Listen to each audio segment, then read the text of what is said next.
This is the GerleMen podcast. My name's Mike Gurley, and I'm the host and founder of GerleMen.com, a community of gay men and anyone self-identified as the other, designed to help you own your personal dignity, strengthen your connection to your chosen families, and thrive in general society.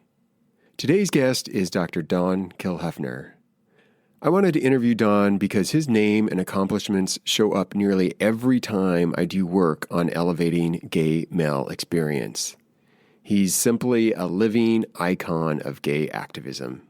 In his 80s, he is still a dynamic force in the gay community. And as you will hear in this episode, it's a community he considers his family. Mr. Kilhefner has a remarkable amount of energy, vision, experience, and wisdom he generously offers to me and everybody else in his family on a daily basis. That includes you. Because of the COVID-19 threat, this episode was done over Zoom, so you'll notice some sound quality issues. I ask that you focus on the content and forgive the sound quality. I hope that you enjoy listening as much as I enjoyed having the dialogue with Dr. Kilhefner. And now, on to the episode. The moment you realized you were a gay man, you were forced onto the path of the other. So you know oppression, inside and out. The calling of otherness has led you on your own hero's journey, and that journey has prepared you for greatness. You are a man answering the call to brotherhood, to conscious sex, and to heart-centered connection. Welcome home, brother.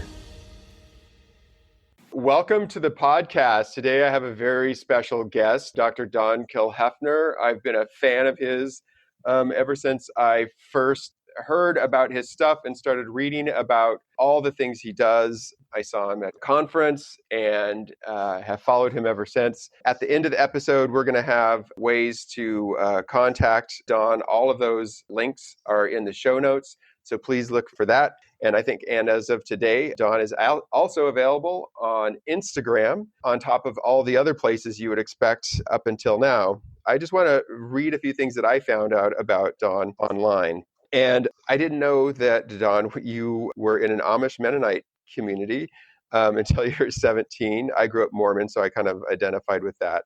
Other random bits of information. Don was in the first group to serve in the United States Peace Corps. He has a PhD in Jungian psychology. He claims, as I do, that the gays have a different consciousness than heterosexuals. He created the center, a 24-hour gay hotline, the first in the nation that was publicly listed, co-founded the Venice Recovery House, was very active in the Gay Liberation Front in 69 and 70. In 1970, Don also did this amazing thing. He announced a campaign where 479 gays agreed to relocate to Alpine County in Northern California in order to create, quote, a refuge where homosexuals can live without harassment. My geeky boyfriend did some investigation into that and found out that the Alpine County Board of Supervisors held an emergency meeting to discuss the issue. And in 2008, Alpine County, along with the neighboring Inyo County, were the only two inland counties to vote against Prop 8. That's the way we wanted people to vote on Prop 8, that withdrew marriage equality from California same-sex couples. Anyway, onward, in 1971, he helped organize a Biltmore Rebellion, an act of the Gay Liberation Front where 35 members infiltrated the International Psychologists and Psychiatric Conference because one of the protesters was going to talk about curing homosexuality. He's a founding member and spiritual counterculture movement. The Radical Fairies is something else that you got started. Founder of the LA Community Services Center, which is now the Los Angeles LGBT Center. I think you founded and are still very active in the Gay Elder Circle. And that's so much stuff. And we're not even going to talk about that stuff. We're going to talk about other stuff. And anyway, Don, welcome to the GerleMen podcast. I'm so excited to have you here. Yes. I'm glad to be of help. And I've always liked you and admired the work that you have done in West Hollywood. Well, thank you, sir. It's a real pleasure to have you here. So you have this huge biography. Let's just pull all that back for a second. And just like, who's Don Kilhefner? When we asked you, that was me asking Wikipedia and academia. How do you see yourself? Well, it depends on the stage of my life that you're talking about. When I was, let's say, before I was 21, I would consider myself lost. Mm. Then the Peace Corps opened me up to a much larger view of myself. And I became, at that time, a world citizen. And then Black liberation in this country led me to get a master's degree at Howard University. And then I began to develop Black consciousness and the understanding of the history of Black people in this country.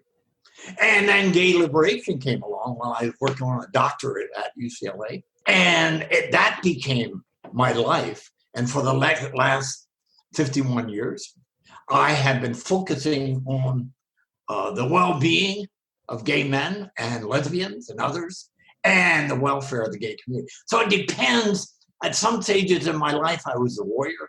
Some stages in my life, I was the healer. Some stages in my life, I would be elder, such as right now, a gay tribal elder. So it depends on the stage of my life. But I'm at a point that when I go out the exit door, I'm going to have a smile on my face, because I truly think I used this lifetime wisely and didn't waste too much time. Wasted a little, but didn't waste too much time on distractions. That's what I see. Did that confuse you? Did my answer confuse you? No, actually, I'm really excited about that because of all the things we could talk to you about. I really want to talk about like our age, delineated roles in the tribe that you wrote about in Gay Adults, Where Are You? Yeah, an article that appeared in White Crane Journal in the summer of 2010. Yes. And I've had hundreds of responses to that article from all over the world. It surprised me that it spoke so clearly to gay men. Yeah, it really did. And before we move on to that, I just wanted to talk about that introduction and all those stages in your life. And those are all bricks in the foundation that I stand on. And I really want to thank you for creating such a solid platform for me to do my work on. And so thank you, Don. Thank you, sir, very much for that. As I turned 55 2 days ago. Happy birthday. Thank you. It is. You're now eligible for membership in the Gay Elder Circle. Yes, I'm. So that's a huge momentous thing. It also marked my official first day of retirement from my West Hollywood City Hall job. And because of the article that you wrote and you're modeling your life, I feel like I have a lot of exciting times ahead of me. What was it in that article that spoke to you? What was it that spoke to you? It spoke to me that there's not one way to live, that our job is different based on our age. And I was at an age where I was adult at the time, and I didn't realize I was the one doing all the heavy lifting.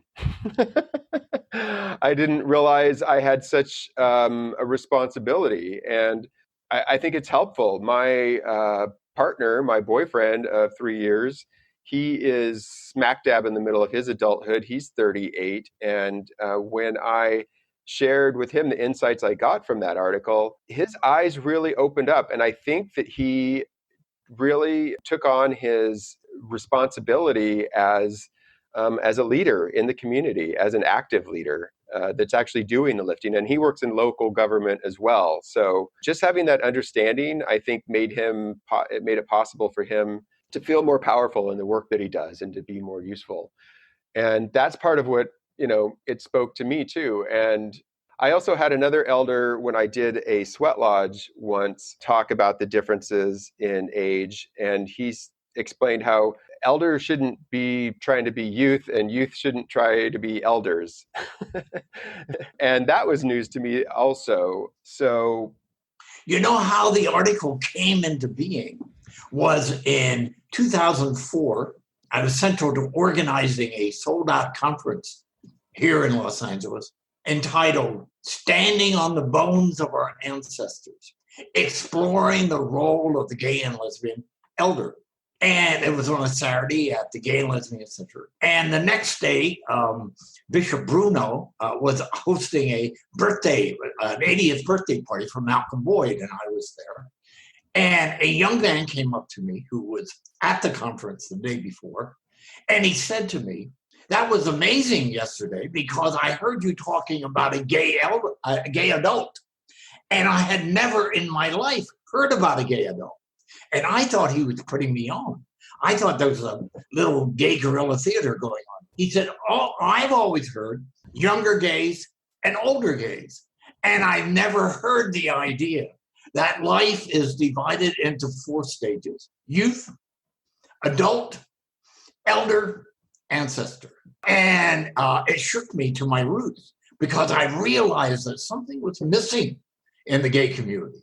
A certain consciousness was missing, that these adults were needed and they weren't available.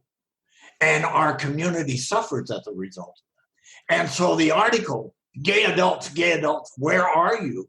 came out of that conversation I had with a young man, a bright young man who makes reports for NPR on environmental issues.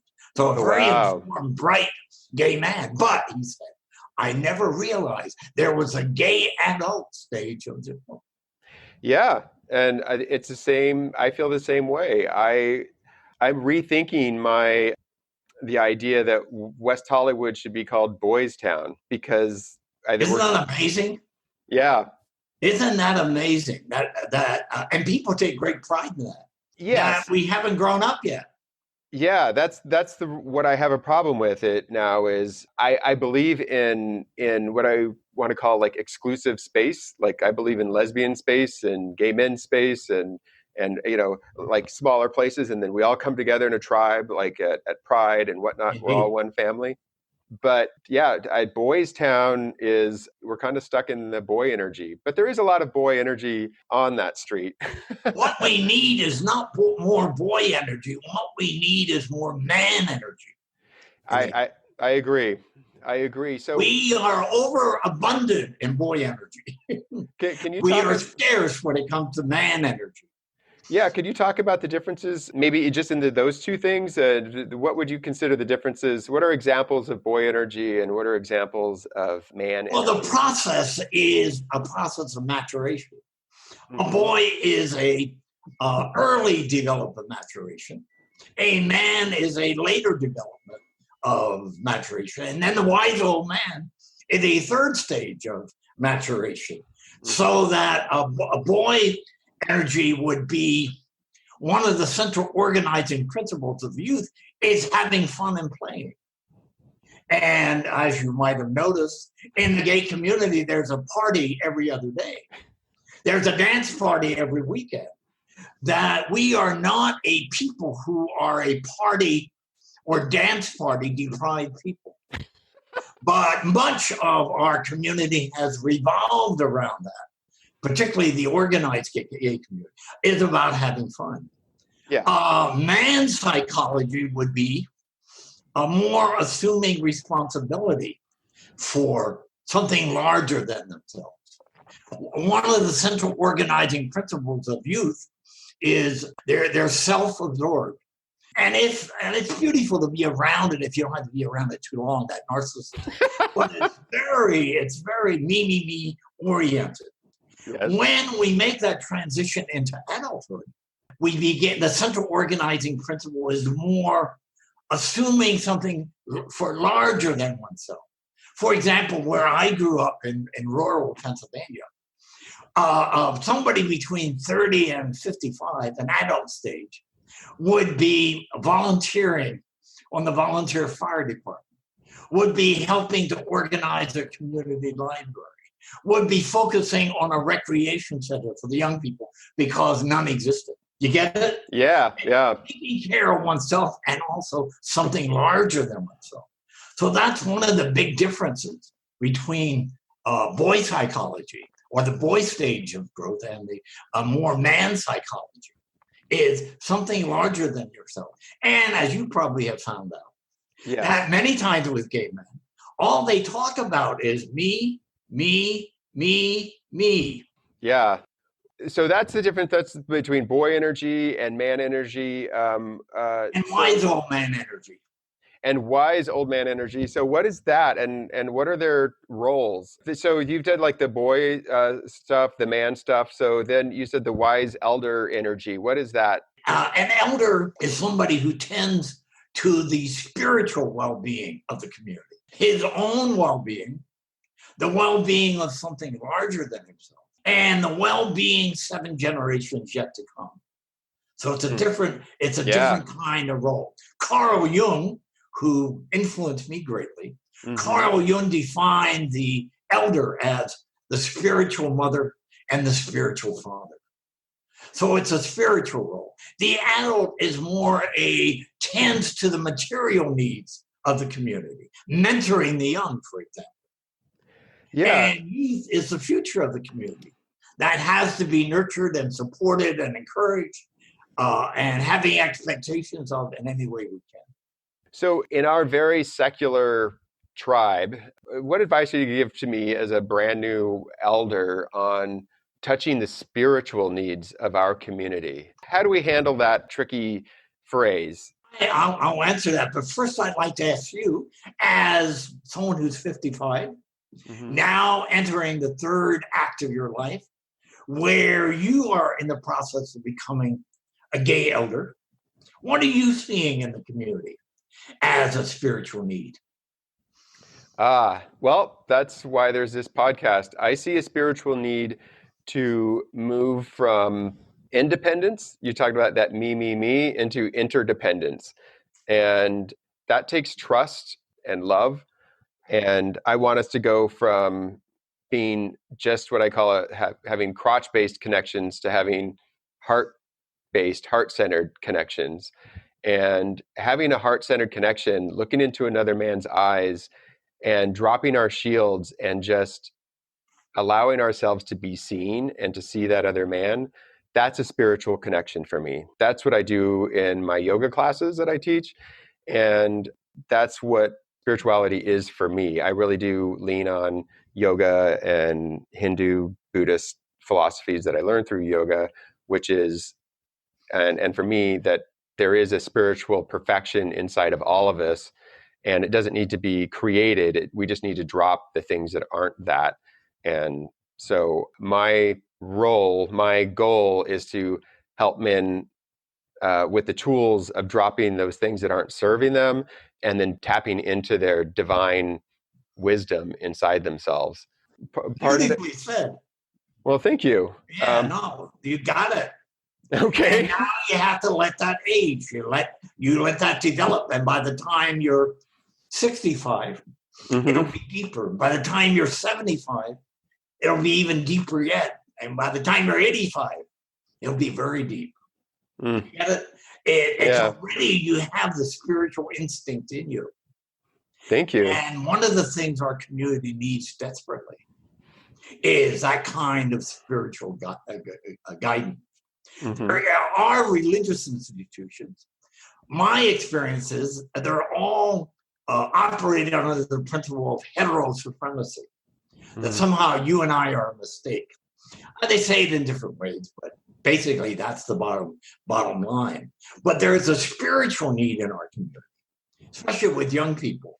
For example, just this morning, I was working with a 21-year-old young gay man in St. Louis who has a shamanic gift. And something had come up, a crisis in his life. And we were dealing with that shamanically, which he's able to do. And it was a big help to him. If he had been encountered by a conventional religious person or a conventional psychotherapist, they probably would have said he needs to be locked up and on medication. Didn't need to be locked up in a medication. He's having a spiritual experience. And there needs to be people in the community who can understand that and see that and help these young people in terms of their spiritual development. And adults helping them in the development of their spiritual development.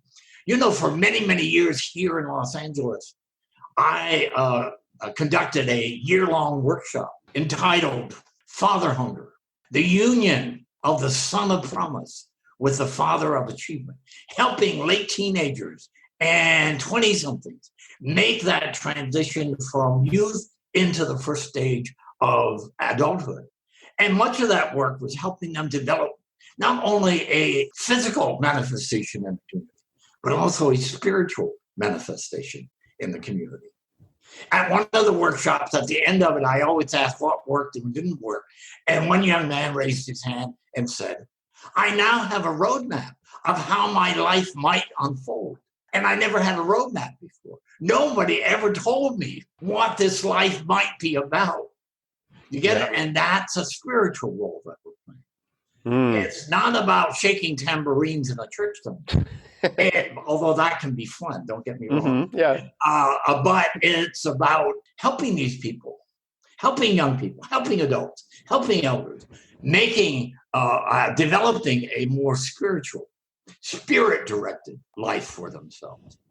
And we live in one of the most material cultures the world has ever seen. Many times we don't realize this, that what we're living in is the middle of a giant Amazon.com. Material, buy me now. We hear around the clock, 7 days a week. I was going to ask you where you see examples of spirituality in the queer community.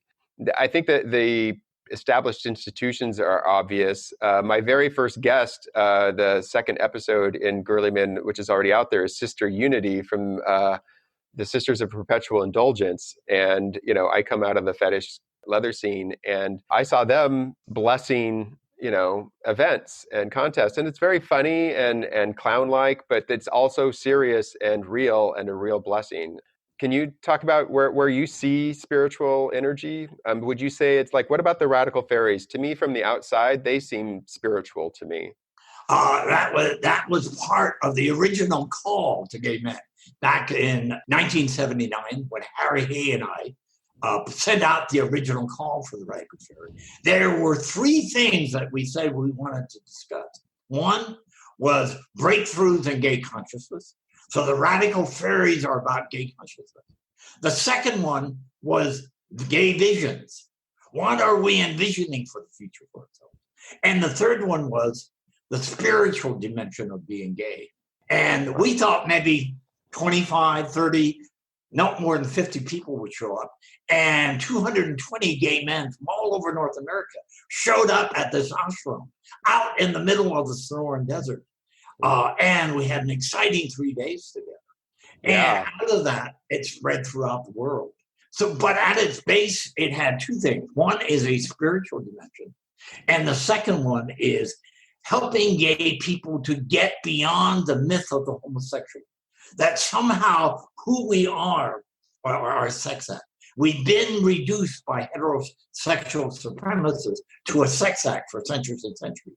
And it's my contention and Harry's contention and the early radical fairies were working is the fact that we are contributing something to society, contributing something to human evolution that makes our presence in this world important, substantial.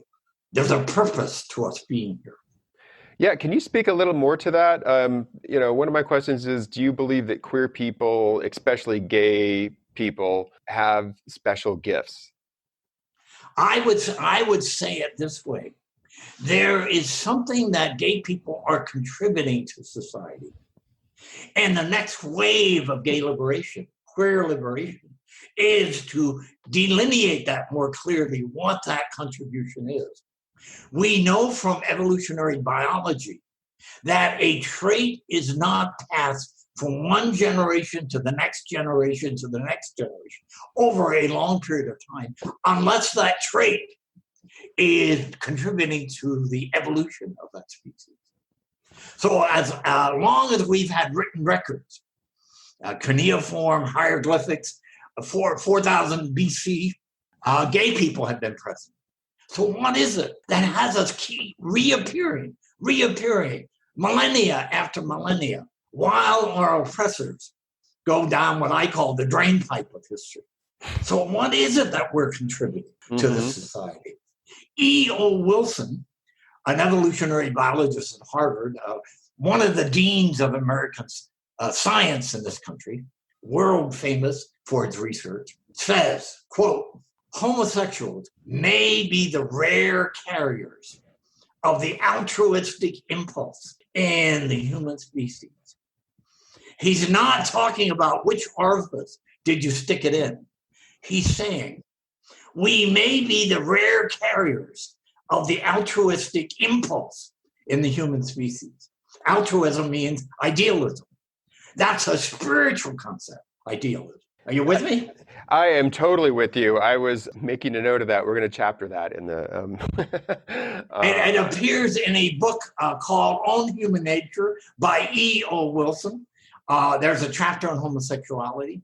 Joan Roughgarden, a woman who teaches at Stanford in evolutionary biology, who has written an important book called Evolution's Rainbow that talks about people like us.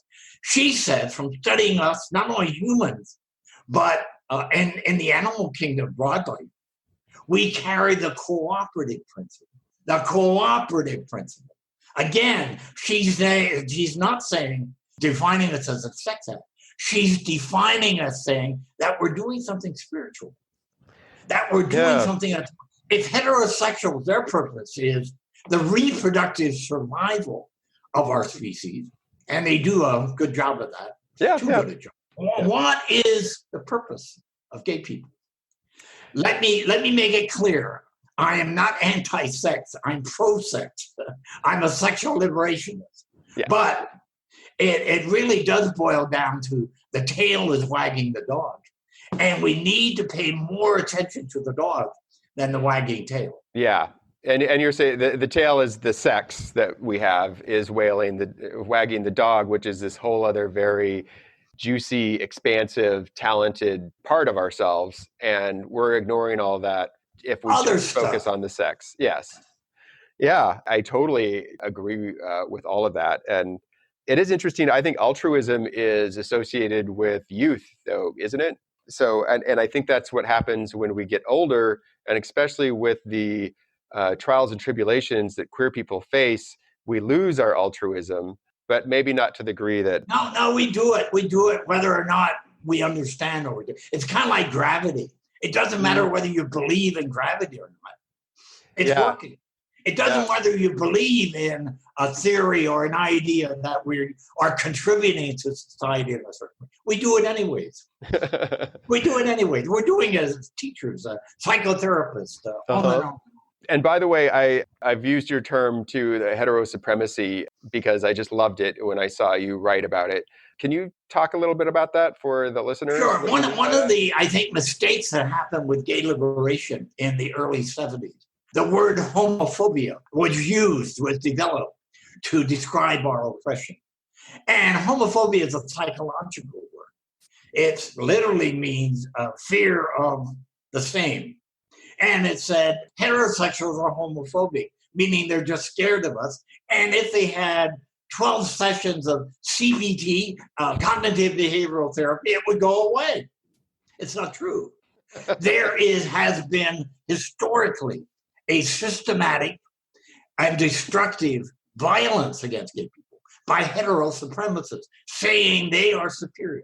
It is similar to white supremacy as far as people of color are concerned. It's similar to male supremacy as far as women are concerned. And heterosupremacy as far as gay men are concerned. And that's a political term.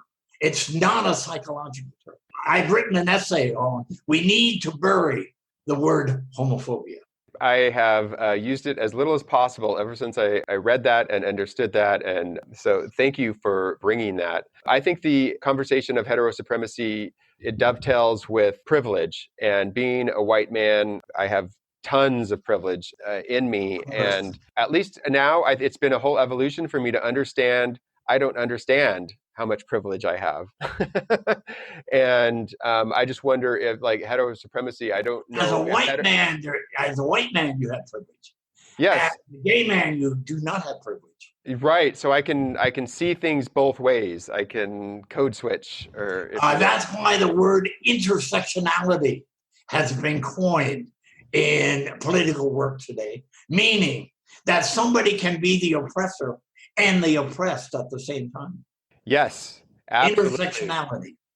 And yeah, that's fascinating. I think on our side, on the left, that's something that we need to look at very, very carefully, because sometimes we can be blind to the needs of our own group. Which brings up an idea of mine that may be a little controversial, but you started the Gay and Lesbian Center, or you did, or what was it called when you started it?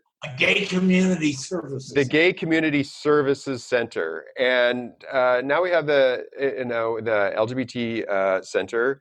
It's beautiful. I was so proud of it. I had my father and mother who are very much into service in their religion. I have a really great relationship with them. They were very impressed by the Gay and Lesbian Center. But I would say this is for men, especially adult men, the way that you describe them. There is almost nothing to do at the center unless you have AIDS or an STD. One of the ways that the center has changed over the last 50 years, the evolution of the center. When Martha Kite and I in 1970 first began to envision a community center, it had two primary purposes. One was to provide services to gay and lesbian people that existed nowhere. And secondly, was to create a community, to create a center around which a community could develop. That there was no gay community in 1970. Right. And 71. They didn't exist. There were a few organizations here and there. There was an MCC church, but there was no sense of community where we assume responsibility for each other. And so one of the big breakthroughs for gay liberation here in LA was that breakthrough, developing the idea of community, and we're responsible for each other.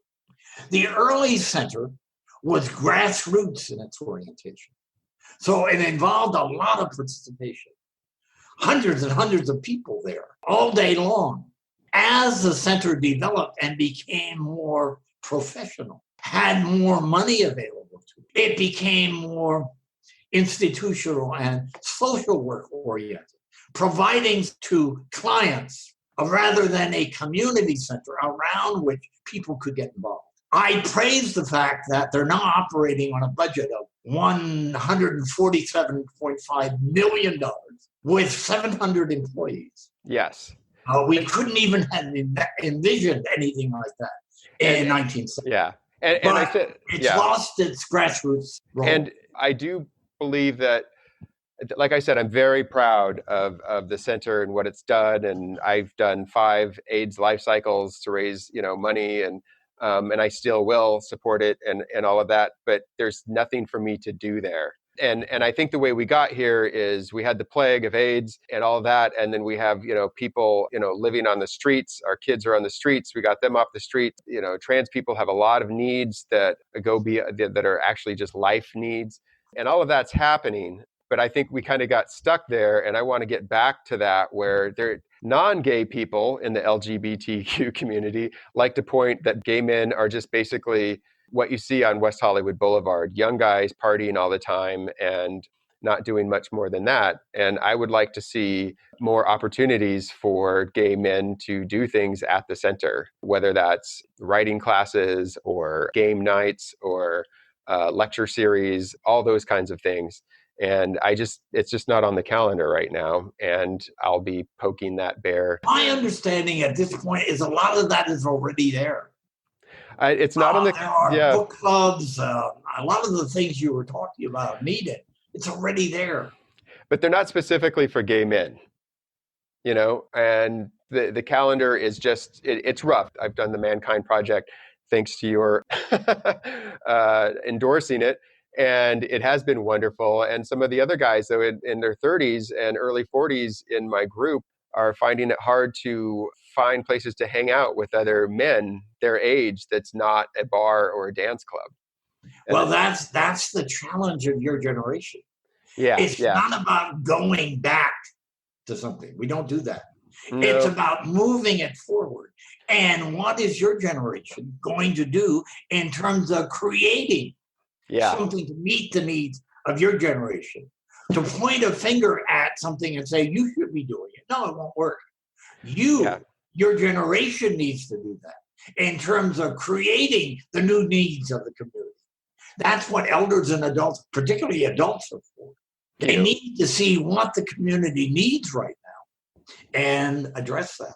Thank you. And thank you for pointing out that it's not something that we just complain about at the bar or on the street or on your podcast and then hope that it's handed down from the top. It's something that we work on and we put some effort in. Yes. From the bottom up.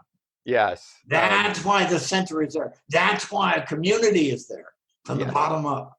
Yeah. And I know if I engage, that will happen. I just felt compelled to do that, to complain to my elder. Can you expand much on the Jungian masculine archetypes, the king, lover, warrior, magician? Do you spend much time thinking about that or whatever? It's a big Well, I do have a PhD in Jungian psychology. Yes. And well, I didn't know if this was a big part of what he did or just this little piece that we pulled out, for my men's group to help us. It's a little piece you pulled out for your men's group. Okay. That book is an important book. Don't get me wrong. Okay. The Moore Gillette book. Yes. The 4 archetypes. Yes. Discovering the 4 archetypes of the mature masculine is an important book. My only concern about how it's being used is if people think it's like, I don't know, going to the cafeteria and selecting an archetype. I think I'll be the king. I think I'll be the warrior. It doesn't work that way. The archetype finds you. And usually, in my case, you can tell that there were certain kinds of archetypal forces that were working on me that weren't working on my brothers and sisters in my family. Okay. I didn't want to play kick the can. I wanted to go walking in the forest. I love listening to the forest. Yeah. I love being with the animals in the forest. From a very early age, I was listening to something different. A certain kind of archetype came and guided my life in a way that at some point in my life, maybe in age 40, I could say, oh, it's blank archetype. Okay. The warrior is not moving me. The wise old man is now an archetype that is guiding my life. So we don't select the archetype. The archetype selects us. Okay. I was looking at the archetypes, and again, king, lover, warrior, magician, and also like masculine, feminine, although I have troubles with both of those words. What do you have? What's the problem with both of those words? Oh, I just think that masculinity has been twisted into something. What's masculine and feminine has been twisted into like strong is masculine and weak is feminine. And that's just not true to me. There's like, lots of like Germany even has all these giant, like on top of the Brandenburg Gate and the Siegessäule and all that. It's all these powerful women, very strong women. What I mean is, I think in current culture, we've redefined them into something that isn't true. And masculine has become, accepted masculinity is this toxic archetype, and that it's a construct that somehow yielding is not masculine. And what you need to do, I would humbly suggest, is in a culture that has male supremacy. Yes. We need to be careful. First of all, sex is either male or female, and a very, very small percentage of intersex people. But basically, that's sex. Gender can be masculine or feminine, but it can be much more than that. Among the Navajo, there are 4 genders. Among the Blackfeet Indian, there are 7 genders. You get it? Wow, so gender is what a society defines gender as being. If you were among the Navajo, someone like you would be called, in the Navajo language, we'd be called men not made for war. Men not made for war. How do you like that? I love that. That describes me perfectly. It describes me perfectly too. You got it? They have 4 genders. Lesbians are called, in their language, women who hunt for rabbits. women who hunt for rabbits, because only men do the hunting for rabbits. Oh, wow. And those are not negative terms. They're just saying there are some people not made for war. There are some people who hunt for rabbits, women who hunt for rabbits. Yeah. It's a gender role. Yeah. When we talk about the masculine and feminine principle, psychologically, it is in every man and in every woman is the masculine and feminine. Yin and yang, as we said in Asian cultures. Yin and yang is in all of us. Yes. The yin principle, the feminine principle, being a receptive principle that goes deep. The masculine, the yang principle, is an active principle that goes out into the world. And there's lots of other differences there. You see, so you have to be a little careful. I think I would prefer using yin yang because I'm not culturally attached to it as much as masculine feminine, because there's so much cultural baggage attached to that now. Yeah, but don't lose your don't use your intellectual life. Just because the herd is doing that doesn't mean you have to do it. Yeah. You can have an intellect that knows what it means to work with the masculine and feminine principle, to know what gender means. And gender can mean lots of things, depending on your society. And knowing what sex means. It's usually binary. And that's when I get to the Jungian archetypes, king, lover, warrior, magician, and then add the masculine, feminine. That does give me a matrix to work in, because I usually feel like I spent a lot of time in my professional life as like a magician warrior. And now I see myself as trying to be a sovereign lover with a very feminine support. It's the way I use the archetypes to kind of like sense of like, it helps me find where I am in the world. And when I'm having some issues, I realize I might be too heavily invested in an archetype. For example, the boundaries are defended by the warrior. And if I'm not using my warrior enough to keep my boundaries, I can't keep pursuing my goals, because I let myself be distracted by somebody who's crossing a boundary, and I'm letting them, and then they're sucking up all my time and energy. And if I hold that boundary with that warrior energy, then I can go back to doing my sovereign lover thing that I want to be doing right now. It's usually one archetype at a time. Okay. It's guiding our life, not many archetypes. It's usually an archetype is guiding our life at a particular specific time in our life. And would you say that's like seasonal, as opposed in your life, seasonal, when those archetypes change from one to the other? I would say prior to 19, maybe 25, the youth archetype was guiding my life. Then when gay liberation came, even before that, the anti-war movement, the warrior started guiding my life. I was fighting back, not in an ego battle, but fighting back for justice around me. Mm-hmm.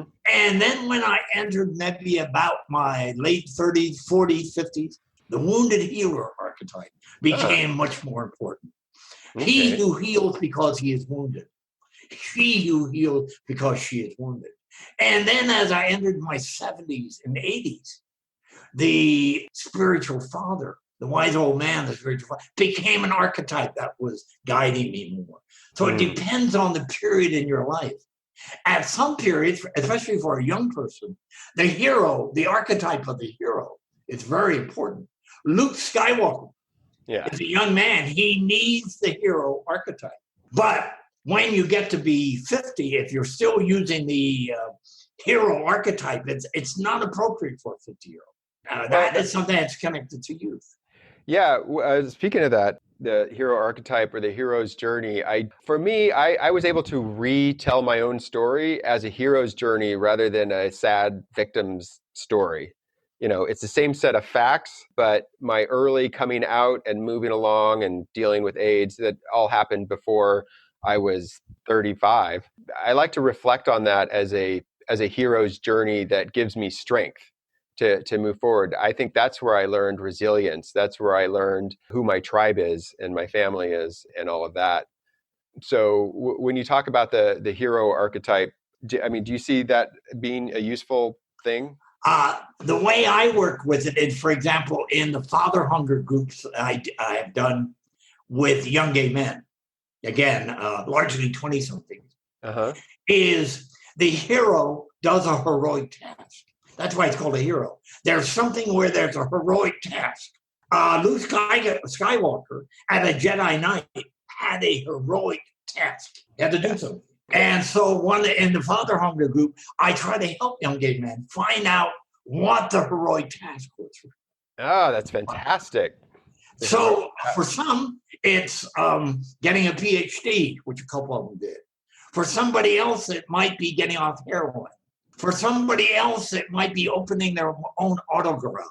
So the hero archetype is connected to doing something heroic. I really love that. Have you feel like you've done something heroic in your early life? Yes, I feel like I had, first I feel like I had a mentor when I was very young, an older man. Good. But then, I left my town when I was 20 years old, and I left Pocatello, Idaho to be a ballet dancer in San Diego. You were following something larger than yourself. Yes. Yes. I love that. Yeah. And then I became HIV positive in 1987, and I became part of the protests and the movement and all of that. So that was a heroic task you engaged, staying alive when others were dying around you. Yeah, and tending to the wounded and the dying and the dead and all of that. And that's what happened for me. And it sounds to me like you've engaged in heroic tasks in your early life. Well, thank you. I did hear a calling and I did follow it, and I'm so much better for it than if I had just stayed in Pocatello, Idaho. No offense to all the people who stayed there. No, you had to venture out. Yeah. Many people stayed in Pocatello. Yes. That's not a criticism. Yeah. But your fate, your heroic fate, was you had to venture out into the unknown world. And do something. So let me ask you the 3 questions I ask every guest. The first one is, how do you invest in your own dignity? Some people are stumped by this. I'm afraid that you need a couple hours. I'm not stumped by it. You have to do worthy things. Self-worth, dignity, is based on living a worthy life, doing worthy things. Mm-hmm. It's a simple answer. That is awesome. So then, how do you identify and invest in your chosen family, whether that includes your bio family or not? How do you identify the people that visit you in the hospital and will handle your death ritual, whatever that is? That's one way I describe family. And, how do you invest in those relationships? I would say one of the archetypes that has guided my life has been the archetype of the wounded healer, the shaman archetype. And so I see my family, and this is not grandiose what I'm saying. I see my family as a gay community. Men and women in the gay community. That's my family. They might not reciprocate that, but that's how I operate. So the last 51 years of my life has been taking care of my family. Wow. And how do you stay close to them? Every day. I'm up at 7 a.m. and by 8 o'clock, my phone is ringing. I'm doing blogs. I'm doing workshops. I'm doing writing. I'm doing videos. So that's how I do it. What's the third question? The third question is, what do you think are your special gifts that you would say your gay gifts are for the planet? I stay away from that word special.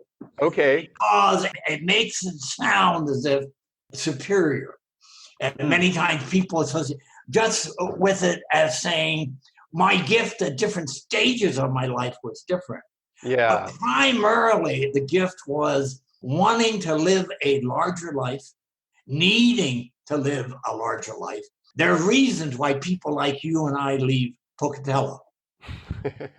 We need to live a larger life, and it has to be a larger life that has a intellectual dimension to it, an emotional dimension to it, a spiritual dimension to it. And it involves, not because of my choosing, but what it shows me, it involves work in the gay community. Well, that's just amazing.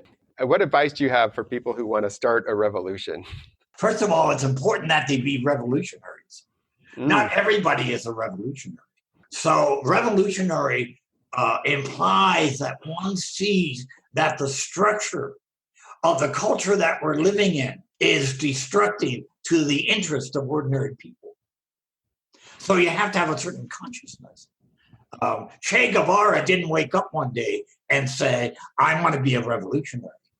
He took a motorcycle trip from Argentina through Latin America, up into Mexico, into the United States. And he saw the great suffering of people everywhere. And it motivated him to change that system, to devote his life to changing the system. So you have to understand what the system is. You have to understand that it's wrong. It needs to be changed. And then you do the work of joining with others who want to change it. Wow.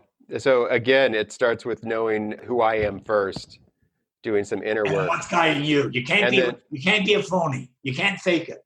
And then I need to know the truth about the world and the community that I want to start a revolution in. Amen. That's fantastic. That's really as much time as we have this time. I'm very open to coming back and continuing dialogue with you at any time.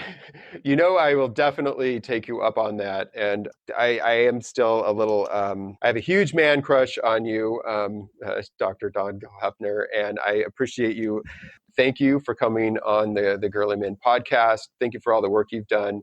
And I really look forward to having you on again in the future. Okay. Thank you. Thank you. Thank you. Thank you. Peace be with you. And that, my friend, was Dr. Don Kilhefner, another guest who has done and keeps doing amazing things for the gay men's community and the larger queer community in general. Let's heed his advice and know ourselves better so that we may serve our communities better. Until next time, this is Mike Gurley with the GerleMen podcast, where we celebrate our greatness. Thanks for listening to the show, my friend.